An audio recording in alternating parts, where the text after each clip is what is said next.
हाय। तो आज शुरू करते हैं AC9। हम लोगों ने अभी तक देखा radiology infrastructure and imaging infrastructure के लिए हमें क्या क्या चाहिए होता है, रेगुलेटरी रिक्वायरमेंट्स क्या होती हैं। अब हम लोग बात करेंगे क्वालिटी एश्योरेंस और सेफ्टी की। सो AC9 says there is an established quality assurance and safety program for imaging services. Imaging services include everything: MRI, CT scan means X-ray principles and ultrasound principle. तो हमें सबके लिए ही देखना पड़ेगा कि ये सेफ्टी गाइडलाइंस और क्वालिटी एश्योरेंस गाइडलाइंस सबके लिए यूजफुल हो। सो पहला ऑब्जेक्टिव एलिमेंट है A, which is commitment. The quality assurance program for imaging services is implemented. Quality assurance program covers equipment, protocols, surveillance and safety. Now what is quality assurance program for equipment? That is your quality assurance, which is now done by an accredited agency जो NABL से accredited हो, और वो report जो है वो 2 साल के लिए वैलिड होती है। तो आपको हर साल नहीं कराना है, बल्कि 2 साल में करानी होती है। प्रोटोकॉल्स क्या है? वो है quality assurance principles, that is ALARA, as low as possible radiation. Surveillance and safety, तो ये क्वालिटी एश्योरेंस होता है कि आप बीच बीच में चेक करते रहें कहीं से रेडिएशन लीक तो नहीं हो रहा, लोगों के प्रोटोकॉल सही से फॉलो कर रहे हैं कि नहीं, that is done.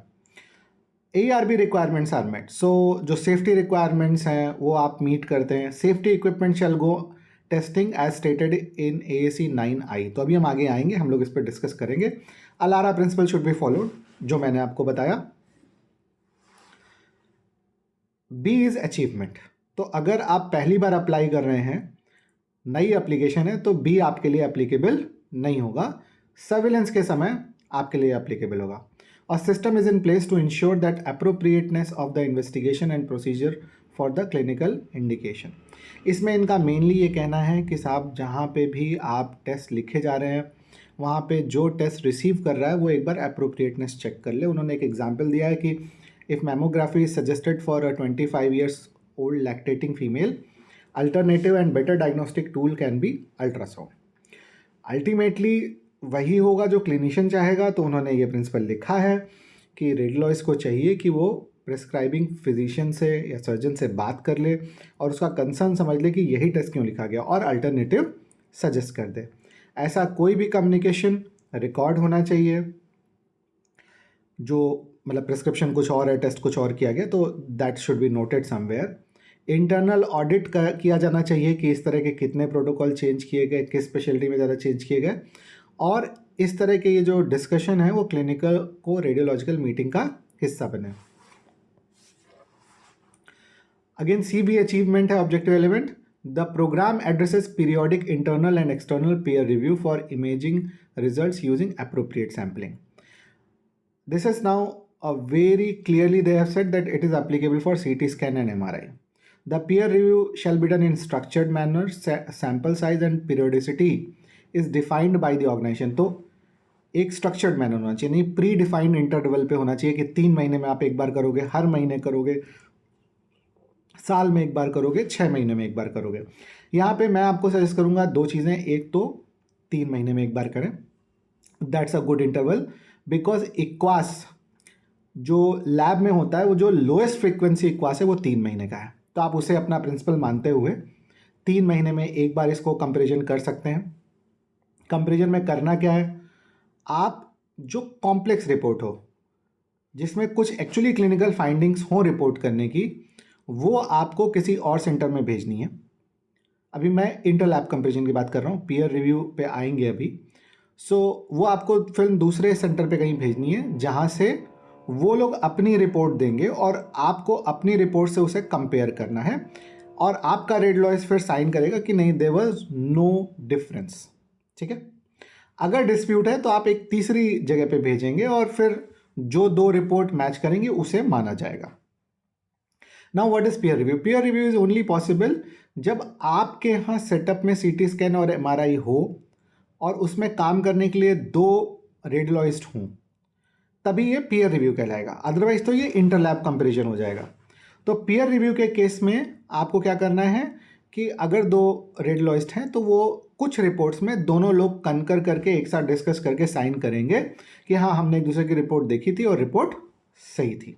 Sample size क्या है? Again you can take according to the your volume, let say आपके यहाँ 20 सीटी रोज हो रहे हैं, तो शायद महीने में आपके 4 या 5 हो जाएंगे. There is no significant number, it is up to you how you decide. तो आप खुद डिसाइड कर सकते हो. अब आगे आते हैं. A peer review shall be done by HOD or group of peers where possible. Now where possible, because इतने रेडियोलॉजिस्ट आपके यहाँ होने चाहिए. जिस एरिया में मैं काम करता हूँ Tier 2 Tier 3 सिटीज़ में, वहाँ पे मोस्टली जिनके यहाँ CT स्कैन है उनके यहाँ भी टेली रेडियोलॉजी चल रही है. तो टेली रेडियोलॉजी में तो पीयर रिव्यू कहाँ से होगा? तो आपको अपने रेडियोलॉजिस्ट जिसने रिपोर्ट किया है उसकी फिल्म लेकर आसपास किसी दूसरे सेंटर में भेजना है, उससे रिपोर्टिंग लेनी है और उसके बाद दोनों को रख लेना है. अगर कोई डिफरेंस है तो टेली रेडियोलॉजी सेंटर को इन्फॉर्म करना है. अगर आपके यहाँ कोई रेडियोलॉजिस्ट एक्चुअली आ रहा है तो यही प्रोसेस आप उसके साथ भी कर सकते हैं. लेकिन ध्यान रखें, फिल्म के साथ रिपोर्ट ना भेजें या किसी और सेंटर से ये ना मांग लें कि साहब वो आप अपना लेटर हेड दे दीजिए, हमें रिपोर्ट छापनी है. क्योंकि अगर आप ऐसा करेंगे तो आप सेम टेक्स्ट छाप देंगे और यहीं आप पकड़े जाएंगे. या कई बार क्या होता है, जो रेडियोलॉजिस्ट आपके यहाँ आता है, आप जहाँ पे वो दूसरी जगह भी जाता है, आप बोल देते हैं सर वहाँ से आप उस लेटर हेड पे भी साइन कर देगा. तो आप देखेंगे कि दोनों जगह एक ही उसके साइन है, रेडियोलॉजिस्ट के साइन है, वो भी नहीं चलेगा. रेडियोलॉजिस्ट दूसरा होना चाहिए, सेंटर दूसरा होना चाहिए, रिपोर्ट का फॉर्मेट या रिपोर्ट की फाइंडिंग्स की लैंग्वेज बिल्कुल सेम नहीं होनी चाहिए. One best tool is RADPEER. ये अमेरिकन रेडियोलॉजिक एसोसिएशन का है टूल, आप इसे गूगल सर्च करके देख सकते हैं. अगला ऑब्जेक्टिव एलिमेंट जो डी है, that is excellence. The program addresses the clinico radiological meetings. तो ये एक्सीलेंस है. तो एक्सीलेंस का मतलब क्या हुआ? आपका जब रिन्यूअल ऑडिट होगा तब आपको इस स्टैंडर्ड के कॉम्प्लायंस की ज़रूरत पड़ेगी, यानी पहले एक्रेडिटेशन के 3 साल बाद. तो organization conducts clinico-radiological meetings at predefined intervals for correlating the imaging results, especially CT and MRI. All such events are documented. तो minutes of meeting होना चाहिए. Special focus has been given अगर आपके यहाँ CT और MRI है तो ये ज़रूरी है आपके लिए. ऑब्जेक्टिव एलिमेंट इज कमिटमेंट, यानी कि आपको पहली बार में ही करना है और डॉक्यूमेंटेशन की रिक्वायरमेंट बताई गई है. The program includes the documentation of corrective and preventive action. तो जहाँ जहाँ क्वालिटी एश्योरेंस प्रोग्राम में गलतियाँ पाई गई, नॉन कॉम्प्लायंस रहा, आपने QA नहीं कराया या रेडिएशन लीक हुआ, वहाँ पे आपको कापा करना है. What is CAPA? Corrective action लेना है, प्रिवेंटिव एक्शन लेना है. करेक्टिव एक्शन क्या होता है? जो गलती हुई उसको तुरंत ठीक करना. प्रिवेंटिव एक्शन क्या होता है? आगे वो गलती ना हो उसके लिए कदम उठाना. तो आप कापा में CA अलग रिकॉर्ड करेंगे और PA अलग रिकॉर्ड करेंगे. रिकॉर्डेड कहा जा रहा है, यानी कि आपको डॉक्यूमेंटेशन प्रूफ रखना है. Commitment F, the radiation safety program is implemented. तो जैसा मतलब ऑब्वियसली अभी तक क्वालिटी एश्योरेंस की बात कर रहे थे, अब सेफ्टी पे आ गए. रेडिएशन सेफ्टी में क्या है? पहली चीज़ तो AERB की सेफ्टी गाइडलाइंस का कॉम्प्लायंस होना चाहिए. हम लोगों ने कल भी इसे डिस्कस किया था. पेशेंट के लिए ALARA as low as radiation allowed या पॉसिबल उसे यूज़ किया जाना चाहिए. अप्रोप्रिएट सेफ्टी प्रिकॉशंस लिए जाने चाहिए, जैसे अगर पेशेंट के का अटेंडेंट वगैरह कोई साथ में है तो उसे लेड एप्रन दिए जाने चाहिए, प्रॉपर स्क्रीन होनी चाहिए और पेशेंट को रेडिएशन के खतरों के बारे में बताया जाना चाहिए. दरवाज़ा बंद होना चाहिए जब रेडिएशन हो रहा हो. इसमें हम लोग कल एक स्पेसिफिक रेडिएशन सेफ्टी पे ही प्रेजेंटेशन करने वाले हैं. That will clear lot of doubts. Radiation safety program is aligned with organization safety program. तो जो भी सेफ्टी पॉलिसीज आप बनाएंगे रेडिएशन सेफ्टी से रिलेटेड, वो ना सिर्फ रेडियोलॉजी डिपार्टमेंट के पास हो, लेकिन आपके सेफ्टी मैनुअल का हिस्सा हो जो हॉस्पिटल का सेफ्टी मैनुअल है. और जो भी उस डिपार्टमेंट में जा रहे हैं, चाहे वो हाउस कीपिंग असिस्टेंट हैं या हाउस कीपिंग के एम्प्लॉयज़ हैं, वार्ड बॉय आए हैं जो वहाँ रेगुलरली काम करते हैं, उनकी भी ट्रेनिंग होनी चाहिए.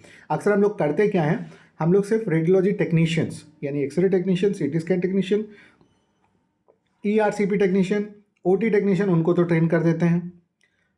किसको ट्रेन करना भूल जाते हैं? वो जो असिस्टेंट होता है हाउस कीपिंग वाला, वो घूमता रहता है. अगला ऑब्जेक्टिव एलिमेंट अगेन कमिटमेंट है. Patients are appropriately screened for safety oblique risk before imaging. इसका मतलब क्या हुआ?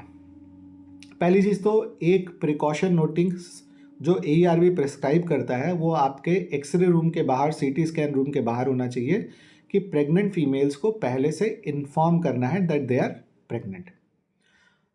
और अगर कोई MRI के लिए जा रहा है, मतलब ये तो साइनेज है, गवर्नमेंट का साइनेज है, लेकिन उसके अलावा अगर आप MRI के लिए किसी को ले जा रहे हैं तो उसके रिलेटिव को और उसको आपको पहले तो एक चेकलिस्ट भरवानी कि साहब कोई मेटल ऑब्जेक्ट उनके साथ नहीं है, कोई मेटल इम्प्लांट उनकी बॉडी में नहीं लगा है, और साथ ही साथ एक बार सिर्फ उन पर भरोसा नहीं करना है, मेटल डिटेक्टर से चेक करना है। तो अगर आप NABH के लिए जा रहे हैं तो जो सिक्योरिटी गार्ड वाली ड्यूटी होती है ना, वैसी किसी को देनी पड़ेगी कि वो मेटल डिटेक्टर से चेक करे, क्योंकि लोग कई बार भूल सकते हैं, उनकी बॉडी में कोई पार्ट हो सकता है। अगेन ऐसी घटनाएं हुई हैं, अगर आप ढूंढेंगे तो आपको गूगल में मिल जाएंगी। Screening shall also apply to attendants. तो यस, जो मैंने आपको बताया, inform consent shall be taken for contrast administration, moderate to deep sedation, interventional procedure and where there is a higher risk during imaging. तो इन सब में आपको इन्फॉर्म कंसेंट लेना है। I think it is totally clear.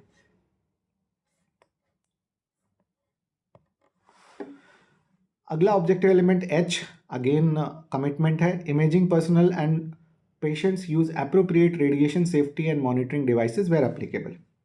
तो shielding of body parts of staff lead apron के द्वारा, पेशेंट्स का, जैसे ICU में अक्सर लोग मोबाइल एक्सरे जाके एक्सरे कर देते हैं, जबकि एक मोबाइल स्क्रीन होती है जो उस पेशेंट के बेड साइड पे होनी चाहिए, जिससे बाकी पेशेंट्स पे रेडिएशन का असर ना पड़े।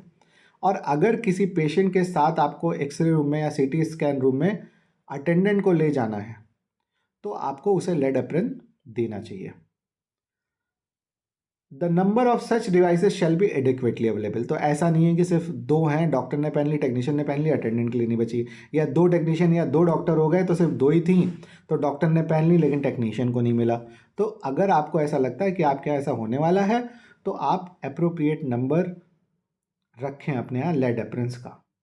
All staff working in radiation area shall have TLD और PMS डोजीमीटर। TLD इज थर्मोल्यूमिनेसेंट डोजीमीटर, या PMS is personal monitoring system, जो आपको एजेंसी देती हैं जो ऑथराइज्ड हैं बार्क एंड AERB के द्वारा।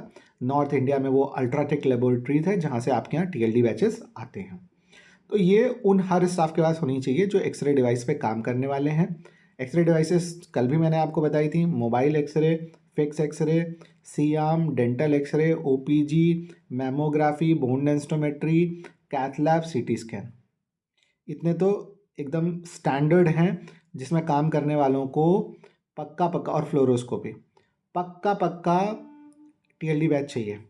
अब TLD बैच टेक्नीशियन को चाहिए, चूँकि C-आर्म OT में यूज़ होता है तो OT टेक्नीशियन को चाहिए जो C-आर्म के साथ काम करने वाले हैं, ऑर्थोपेडिक सर्जन को चाहिए जो C-आर्म के साथ काम करने वाला है, रेडियोलॉजिस्ट को चाहिए जो रेडिएशन एरिया में काम करने वाला है। तो यानी कि जो भी काम कर रहे हैं सब के लिए चाहिए, इवन आपका जो असिस्टेंट वहाँ काम कर रहा है उसके लिए चाहिए।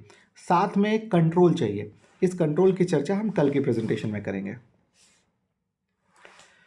अगला ऑब्जेक्टिव एलिमेंट अगेन कमिटमेंट है, यानी पहली बार से ही आपको फॉलो करना है। Radiation safety and monitoring devices are periodically tested and results are documented.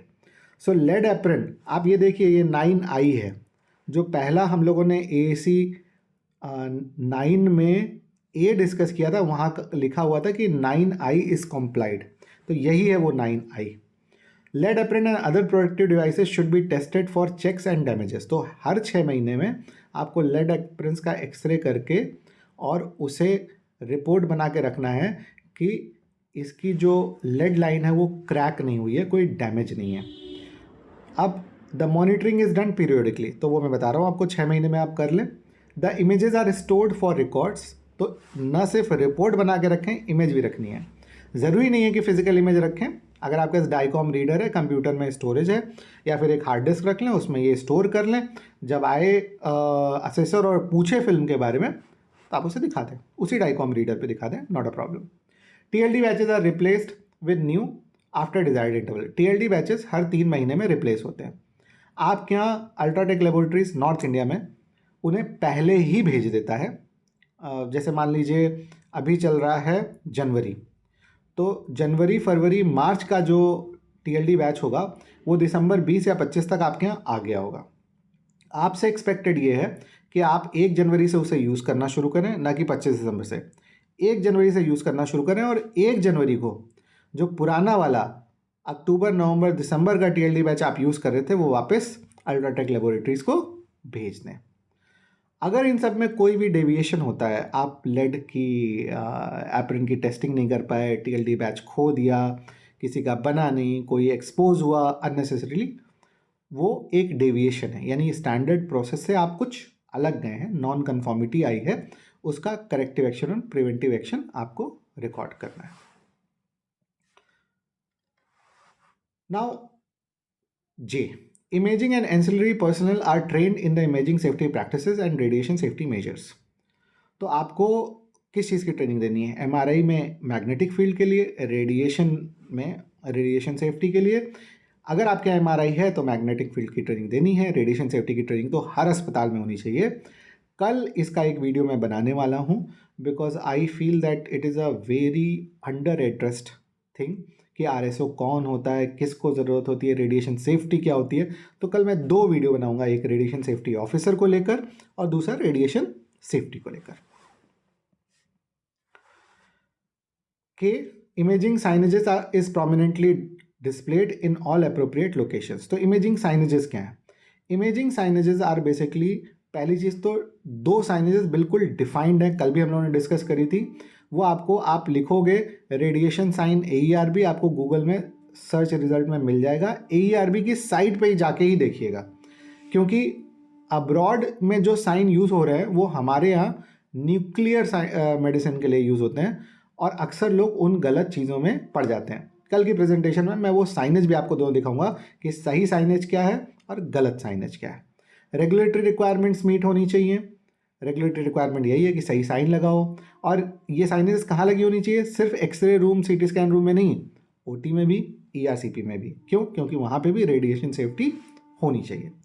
I hope काफ़ी क्लियर वीडियो था। मैंने कोशिश करी है कि मैं जल्दी जल्दी कंप्लीट करूं, लेकिन हो सकता है फिर भी काफ़ी समय लग रहा है, हो गया। So thank you. In case there is any doubt, please do post your doubt, I will clear them. Thank you.